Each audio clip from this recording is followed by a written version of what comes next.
आता इथे आपण बघूया की 15 म्हणजे 3 गुणिले 5 असं लिहिलेलं आहे आणि 15 हे 1 गुणिले 15 असं पण लिहिता येतं.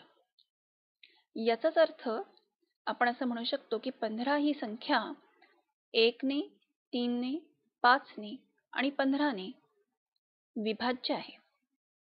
किंवा आपण असं म्हणू शकतो की 15 ही या 1, 3, 5, 15 च्या पटीत आहे किंवा या सर्व संख्यांच्या ती पाढ्यामध्ये आहे. म्हणजे 1 च्या पाढ्यामध्ये 15 आहे, 3 च्या पाढ्यामध्ये आहे, 5 च्या पाढ्यात आहे आणि स्वतः 15 च्या पाढ्यात पण 15 आहे. आता आपण असं म्हणालो की 15 ही एकाच्या पाढ्यात आहे. पण एकाच्या पाढ्यामध्ये 12 आहे का? आहे. 20 आहे का? आहे. 50 आहे का? आहे. किंबहुना प्रत्येक संख्या ही एकाच्या पाढ्यामध्ये आहे. म्हणजे आपण असं म्हणू शकतो की प्रत्येक संख्या ही 1 ने विभाज्य आहे.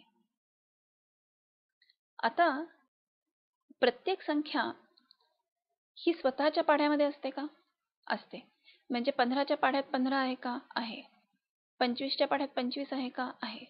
30 च्या पाढ्यात 30 आहे का? आहे.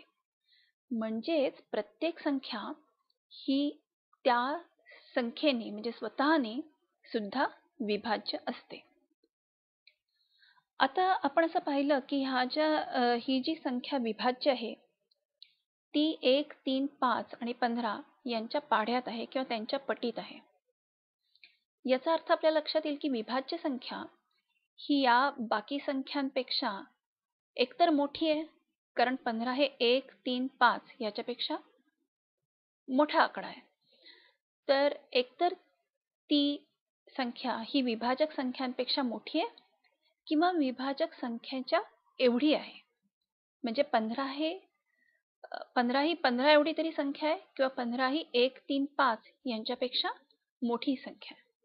तर असे आपण विभाज्य संख्येचे वेगळे वेगळे गुणधर्म पाहिले. आता ही विभाज्य संख्या काय आहे हे शिकल्यावर आपण ही संकल्पना जी आहे आपण शिकलोय ती वापरून आपण एखादी संख्या सम आहे का विषम आहे हे ठरवू शकतो का? मला विभाज्य संख्येबद्दलची जी माहिती मिळाली आहे ती माहिती वापरून हे सांगता येईल का की एखादी संख्या सम आहे का विषम आहे? जरूर सांगता येईल. कारण मी असं म्हणू शकते की ज्या संख्या या 2 ने विभाज्य आहेत त्या सर्व संख्या समसंख्या आहेत आणि ज्या संख्या 2 ने विभाज्य नाहीत त्या सर्व संख्या या विषम संख्या आहेत.